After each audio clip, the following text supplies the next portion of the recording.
for the Keeping All Students Safe Act that is now has been reintroduced. And we wanted to make 2 points crystal clear in our position statement.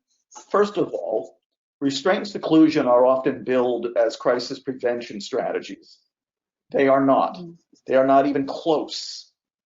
They are crisis management strategies. They are often billed and trained to people as crisis prevention strategies. Absolutely not. De-escalation occurs after a kid is already escalated. Restraint and seclusion occur after your de-escalation strategies have failed. Both are very, very late in the game. So when you ask the question, what can we be doing perhaps further than what you've done already? That is a very important point to continue making. These are not crisis prevention strategies. These are crisis management strategies. Anything that's going on once a kid has already become escalated is definitely crisis management. Number two, those strategies are often billed as being necessary for keeping people safe. I am actually aware of no data telling us that restraint and seclusion increase safety. In fact, and you all know this well, my experience is that people, kids and caregivers, get hurt during restraint and seclusion. And as I'm sure you know, some kids die every year being restrained. So those are important things to know to continue to press the issue. The first part are fallacies. The second part is a fallacy. We've been operating on fallacies. And what I've seen is that when we are being very proactive,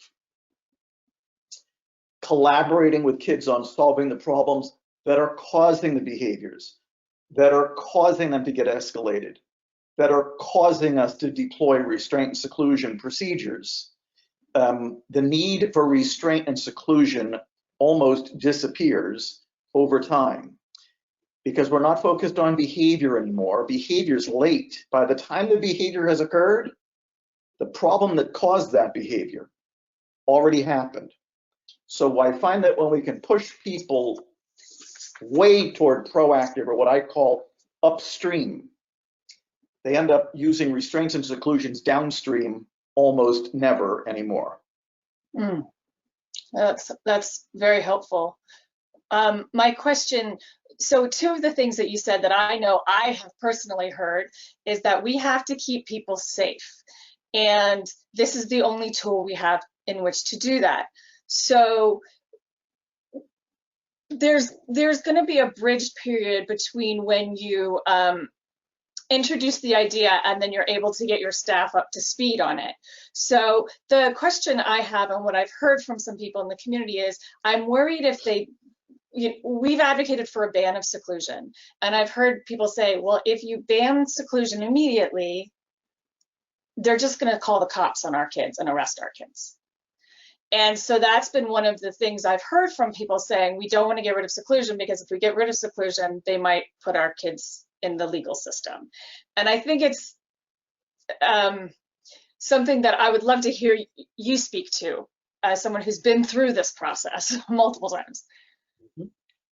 I think that if an outright ban occurs without something to take its place, that could backfire. And I think that those are voices worth listening to.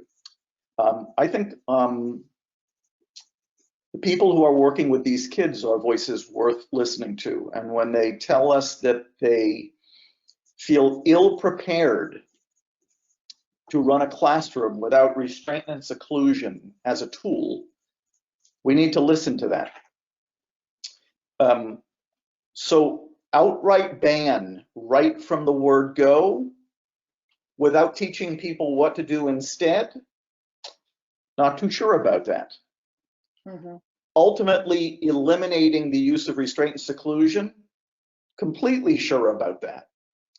So that's really what needs to be figured out. I like starting with training with the ultimate goal of eliminating. I like So to get that order correct. So if I someone think is, that the goal is to, sorry. go ahead, sorry. I was going to say, so if the goal is, so this is something that we in policy are trying to figure out, right? So if the goal is to eliminate it, but you're writing a policy, the fear is if you don't get the policy instituted in that window is not going to come up again for, it could be decades. So the question is, we have this window, and basically we have Friday to make our piece set. And the fear is if we don't get that ban right now across the board, we might never get this opportunity again. So is there a way to write in policy that it will be phased out by X amount of time? And what is a reasonable amount of time to put on that? Absolutely. And I would go for a relatively short timeline, but you can write into policy a timeline. You can write into policy timelines for dramatic reductions in restraint and seclusion. So 50% reduction before X amount of time, right? And by the way, what I've seen is that you can get a 50% reduction just by saying you don't want to restrain and seclude anymore, just by making that commitment, right? Get a 50% reduction almost right off the bat because you're saying this is something that we will not be doing for much longer. The second 50% is a little bit harder, right? Because the second 50% requires that people be trained differently, that people be trained from going from predominantly being reactive to predominantly being proactive, primarily being unilateral and punitive to primarily being collaborative. What those timelines should be depends on the individual school system. But I think what you're looking for up front is a commitment to certain percentage reductions over certain periods of time, ultimately culminating in elimination. All of that can be written into policy without necessarily saying that on December 17th, there is a ban on practices with people having no idea what to do instead and potentially suffering a backlash in one form or another, right? So that's how I would talk about policy. That's how I've seen people do policy. Dramatic reduction would be quite a victory. Ultimate elimination would be quite a victory. That's the goal. Well, we've got to think about what it's going to take to get there. And an immediate ban may not actually be the best way to get there. Commitment, timelines, benchmarks, I think those things can be achieved in policy. Okay, I think that's a really helpful discussion to have right now, especially with this issue coming up for a vote very, very soon.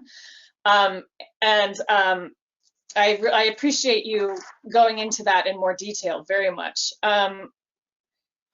I think, yeah, I was going to say, Michelle, I think it's time to take some questions from the floor.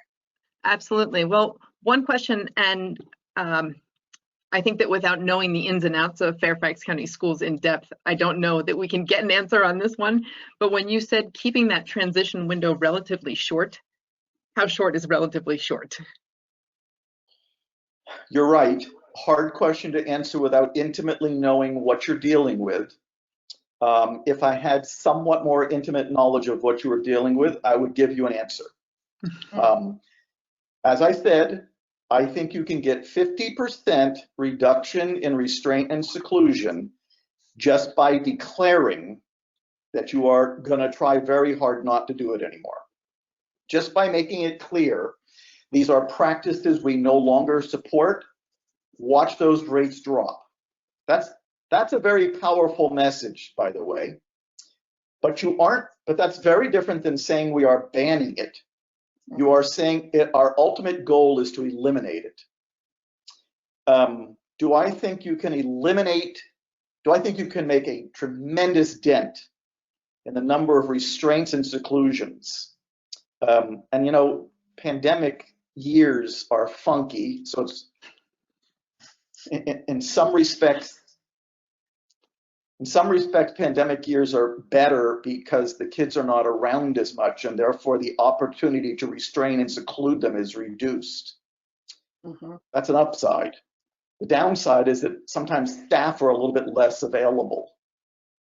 But it feels to me like, all things considered, this would be a very good 7 months, December through June, to get people very much up to speed on collaborative and proactive solutions, different assessment methodology, identifying problems that are causing the behaviors, not the behaviors themselves.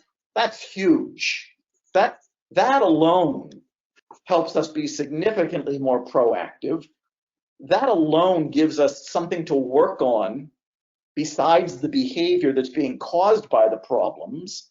That's a huge step, right? Now, do I think anybody who's restraining and secluding kids in Fairfax County Public Schools right now can learn how to do the assessment tool in the next 2 to 3 months? Slam dunk. The part that's a little harder and takes a little bit more time is learning how to solve those problems collaboratively and proactively with kids. But I'm ready. And Fairfax County Public Schools, who I communicate with, knows I'm ready. So we're ready to make this happen. And by the way, if you can do it in Fairfax County, Virginia, and I know that Fairfax County, Virginia is unique in some ways and not so different in other ways, if we can show that it can be done rapidly, without teachers feeling unsafe, without an increase in unsafe episodes, we will have done something that the entire country can model. And by the way, it's worth making the point. There are lots of classrooms, special ed classrooms, with very complex, difficult students that are not restraining and secluding kids right now. So the commitment part is huge. The how we're going to get there part is important, but believe it or not, in some ways, secondary. Make the commitment, you'll get there. I am so delighted that we have so many administrators from FCPS listening to you this evening. Me too. Taking a look at some of the other questions that have come in, can you name any programs that you think are counterproductive for moving towards eliminating restraint and seclusion? Because I know that we at SEPTA are big fans of CPS, but what would you say would be counterproductive?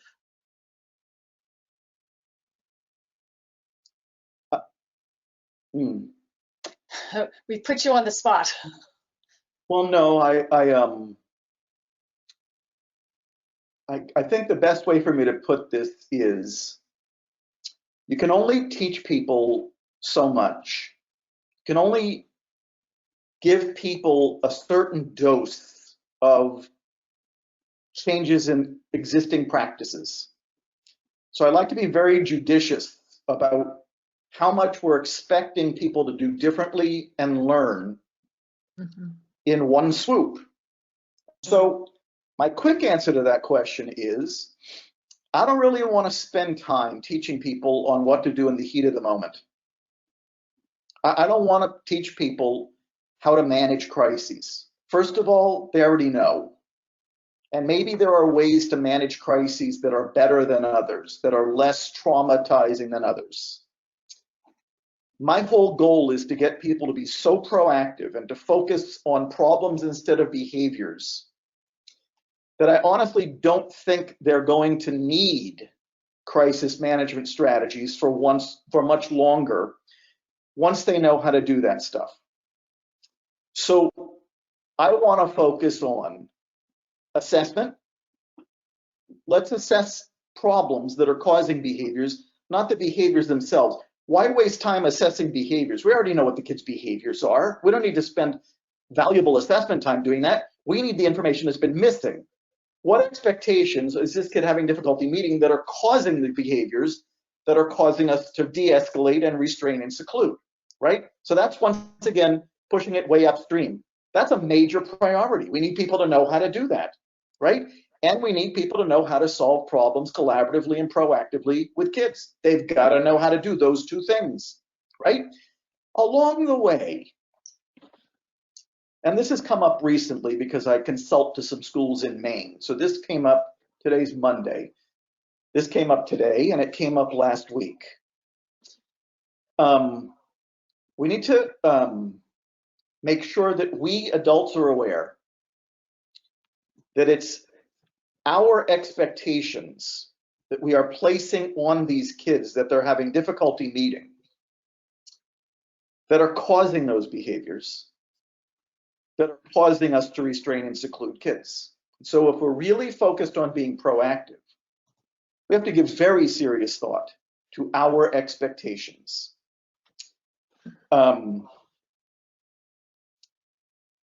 As I said to a special ed classroom teacher today, she has a kid in her class who has to listen 80% of the time during read aloud. He has to listen to get extra iPad time. He's not getting much extra iPad time. What does that tell me? He's having trouble listening. He's not hitting the benchmark. I said to the teacher, can he actually meet that benchmark? Because if he can't, computer time isn't going to get him there. Yeah. And lo and behold, it's when he's having difficulty listening during read aloud that he's exhibiting behaviors that are causing him to be restrained and secluded. What's the matter with this picture? Well, the restraint and seclusion is occurring at the end. What's occurring in the beginning? An expectation the kid cannot reliably meet. So one of my favorite expressions these days is, I hate seeing kids restrained and secluded for expectations we already know they cannot reliably meet. Mm-hmm. Plus, if the kid cannot reliably meet that expectation, there's no incentive, there's no punishment, there's no restraint, there's no seclusion that's going to help that kid meet that expectation. That's different work. Mm-hmm. That other stuff is what we do with behavior once the kid has already communicated to us yet again, I cannot meet that expectation reliably, something we already knew. I hate seeing kids restrained and secluded for expectations we already know they cannot reliably meet. So one of the things this model also helps us take a look at is, what are our expectations for this kid? Are they out of whack? Is this kid getting restrained and secluded because our expectations are out of whack? That's out of whack. We got to take a look at that. Absolutely. Yeah. So that's reminds me of a line that I often say to my children, which is, I'm not going to ask you to do something that you can't do, which means, you know, you can do it. What we're bumping up against here is a mentality in which, and this part's okay, every educator wants to get maximum performance out of a kid. That's okay. The problem is when we try so hard that we end up setting the kid off, and now we believe that we got to do what we got to do to keep kids safe. No, way upstream is us thinking about what our expectations are and giving very careful consideration to whether kids can reliably meet them. And by the way, just because the kid can meet an expectation sometimes does not mean the kid can meet the expectation reliably. So this is something that I hear over and over and read over and over in assessments from teachers is, well, they're choosing to do this because they're choosing not to do this because yesterday they did it. That idea that there is a steady line that it shouldn't be wavered upon. And what I have found in my own life with 2 children with IEPs is that skills vary, and they vary according to, is the child tired? Is the child sick? Is the child stressed? And the understanding of that seems to be, in my experience, sometimes lacking in the education system. The other thing that I find is that I think a lot of people, and even, you know, we as parents, before we know how to solve the problems, it's like, okay, well, how do we teach the skill, especially those elusive skills like executive functioning or impulse control? How do we actually teach those skills? We know the kid doesn't have them. So what we see currently now with this sort of behavior model is we'll reward them if they manage to hold it together, and we'll penalize them if they don't, and they'll somehow magically learn from that. But that's not actually teaching a skill. So how do we teach the skill? And well, Diane, can I chime in with another audience question that actually relates to that too? I'm acting like I'm the only audience here. That's not fair.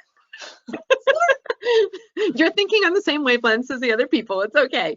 The whole idea that with kids being home now, and there's a lot of pressure on parents to do what professional educators are doing, where would you recommend that parents start in terms of their approach to be parenting their kids? Is there a first book that you would recommend? You know, where do you start? So that it sort of ties in with your question, Diane. Mm-hmm. So a few things. I think that saying that a kid only meets the expectation when the kid wants to is simply proof that we don't yet understand why the kid is able to meet the expectations sometimes and not others. Mm. That's all it proves. It's sort of the knee-jerk standard explanation. He could do it if he wanted to. He could do it if he wanted to. Why wouldn't he want to? In the CPS model, we operate on an important mentality, an important mantra. Kids do well if they can. If the kid could do well, the kid would do well. Everything is set up for the kid to want to do well, right? Doing poorly actually isn't fun. And since I've worked with kids in prisons, I know what the end result of doing poorly is.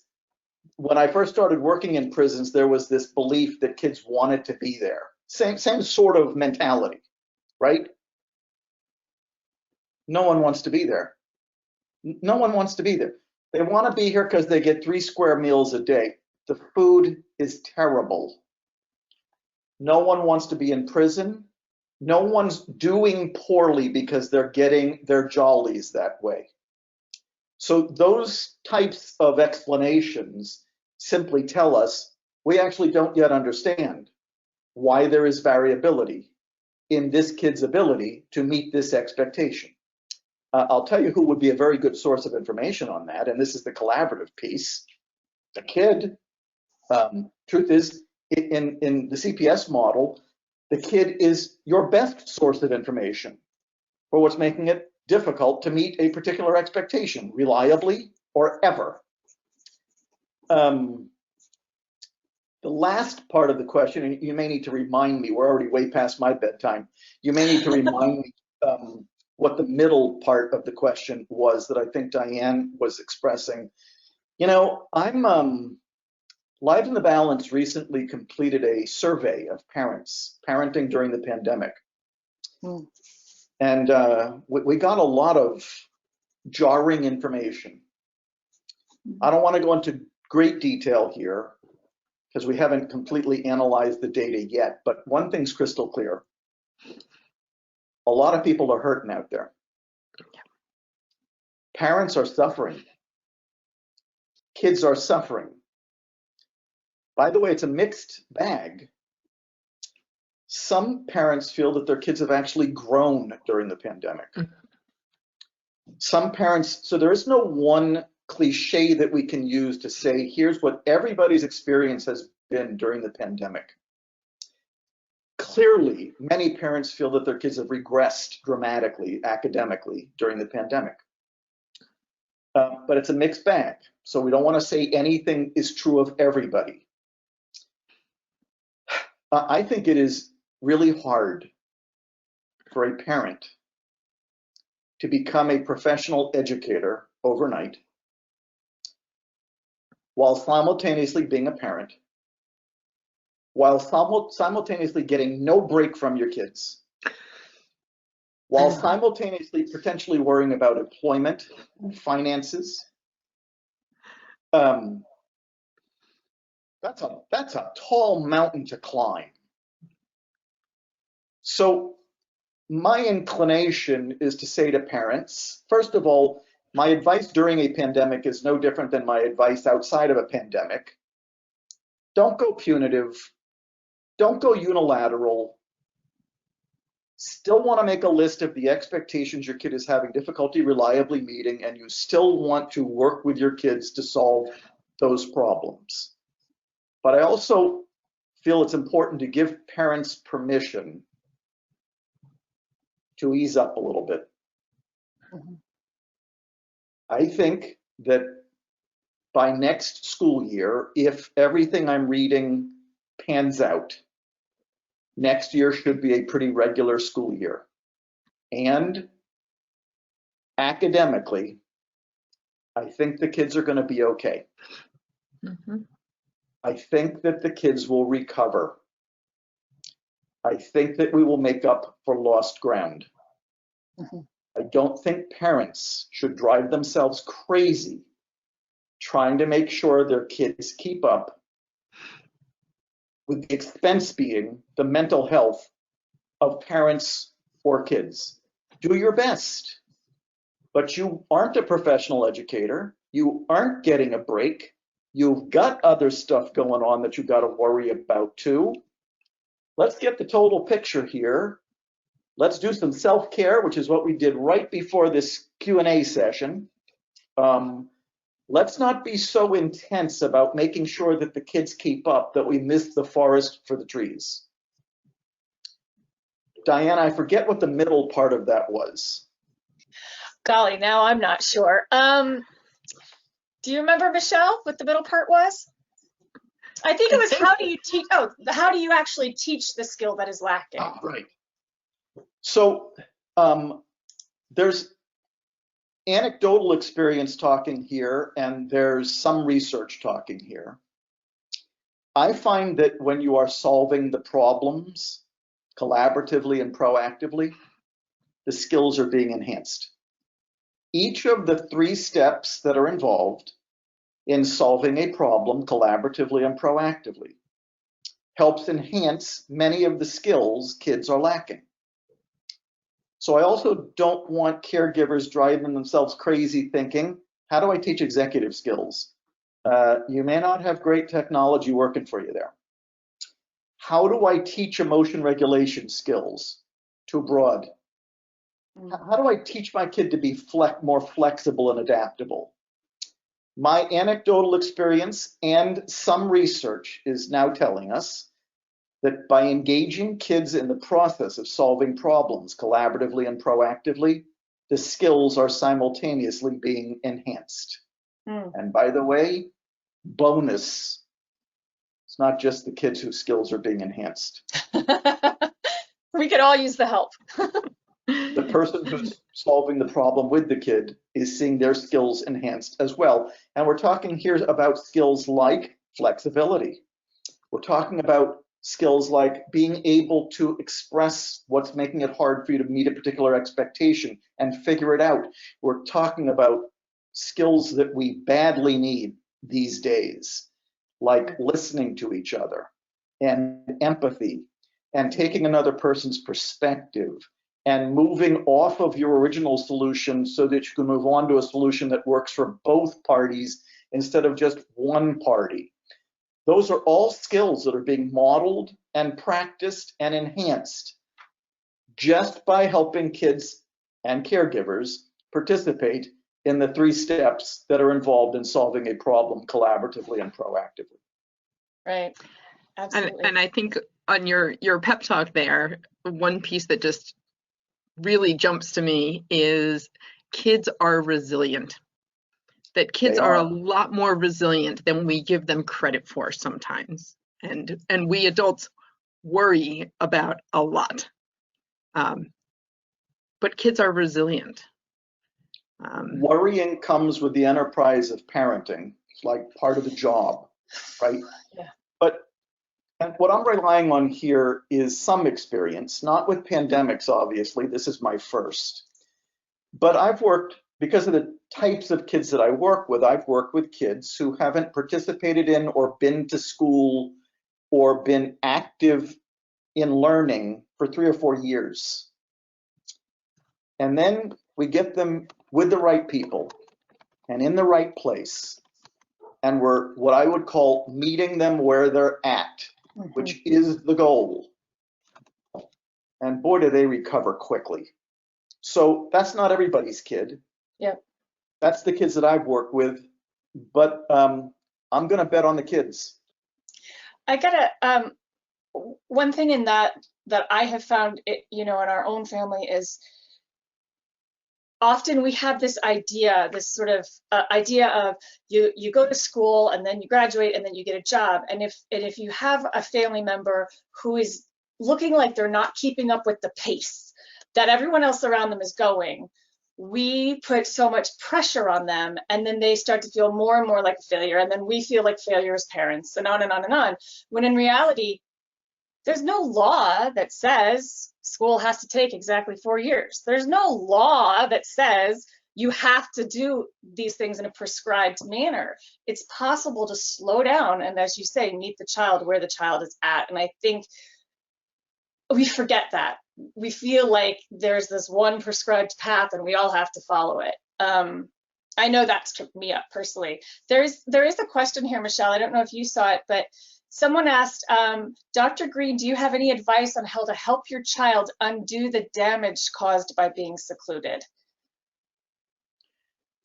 Believe it or not, my first response to that is, don't assume that your child. This is not pandemic seclusion. No, this is restraint and seclusion. Sorry, seclusion. Jumping back to the serious topic of that. Well, first step number one, stop secluding. When you want a kid to recover from trauma, they have to stop being traumatized, right? And I've occasionally referred to restraint and seclusion, given that a lot of the kids who are being restrained and secluded, a lot of the kids in our special education classrooms do have trauma histories. And no caregiver would want to be characterized as doing this, but I've sometimes called it re-traumatizing the already traumatized, right? So we don't want to do that. So step number one is stop. We've got to stop doing it. Step number two is let's start listening to what this kid's experience has been. Listening, I have often said, is the most powerful form of empathy, the purest form of empathy. Listening, not statements like, not that these are terrible, but not statements like, oh, that must be very hard for you. I've watched people say, oh, that must be very hard for you. I've seen people say that who are incredibly unempathic, and kids get that, right? Listening, pure, true listening to what the kid's experience has been. If you can reassure the kid that we're going to bend over backwards to make sure that it never happens to you again. How do you make sure that it never happens to the kid again? By identifying the problems that are causing the behaviors that caused it to happen in the first place, and by engaging the kid in the process of solving those problems collaboratively and proactively, which, by the way, involves a great deal of listening.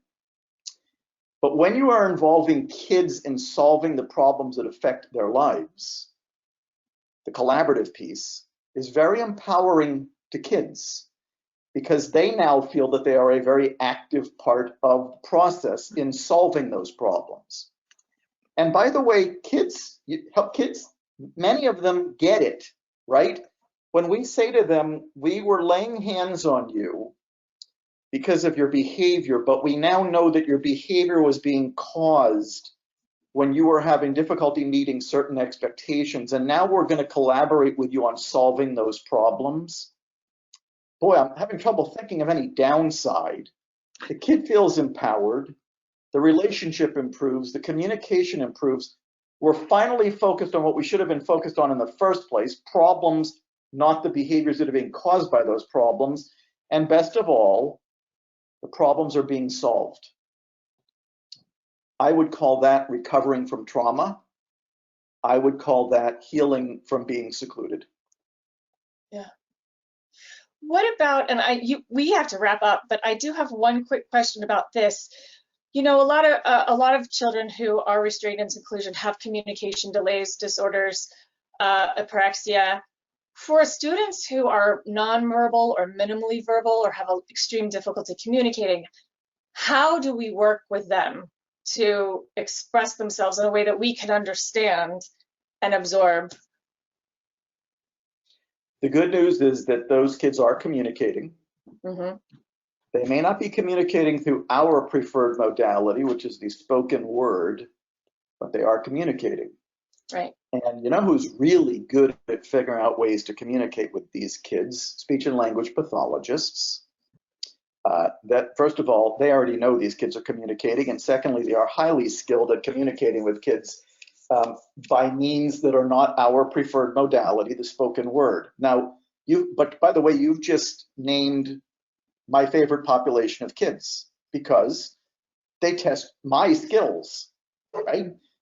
Doing Plan B verbally, I've done that 10,000 times at this point. If you haven't done it 10,000 times, it's still a challenge. I don't find that part that challenging anymore, right? If a kid can engage with me in verbal give and take, this is not going to be that hard, right? But give me one who's having trouble communicating, and now I've got to get creative. Now I've got to either use pictures or sign signals or assistive technology. Now I've got to think about ways in which this kid is already communicating and how I can help this kid communicate with me about the 3 things that are crucial to communicate about when you're solving a problem collaboratively. What are the kid's concerns? Does the kid understand our concerns? What might potential solutions be? But that can be done with kids who are completely nonverbal. That can be done with kids at very quote unquote low levels of functioning. Truth is, I don't see that much difference these days between kids who are completely nonverbal and those who are just struggling to express themselves verbally. The technology is actually fairly similar. Bottom line, we're going to have to find another way to communicate with the kid. Speech and language pathologists do that all the time. There's a lot we can learn from them. But these kids are communicating with us already, so maybe we can jump on that bandwagon and communicate with them in those ways. So, yes. Yes. We do want to thank you for your time. We could go on with the questions we're receiving for hours. We would love to have you back. Hopefully we can get you back another time to continue these conversations. But we truly appreciate it. I'm so thrilled to have virtually met you. And I'm sure our audience is too. I want to give another shout out to Guy Stevens, who is the executive director and founder of the Alliance Against Seclusion and Restraint. Guy is a fantastic champion and a father, and I'm going to get emotional right now, but he made this happen, and this has been a great highlight of my life. So, yay! Guy too, but you all have tremendous admiration for me. I'm anticipating that you will be successful. I know you've already made a dent, and I can't wait to see what you all can accomplish in Fairfax County together. Thank you so much. And for everybody who's still with us, in the handouts, there is a handout that is essentially what you can do now. So it has links to things like the legislation that's in Congress. It has links to what's coming up here locally in Fairfax County. We encourage everybody to make their voice heard, because together we absolutely can do this. No one of us can do it by ourselves. Absolutely. Thank you so much. Good night. Thank you. Good night. Thank you again.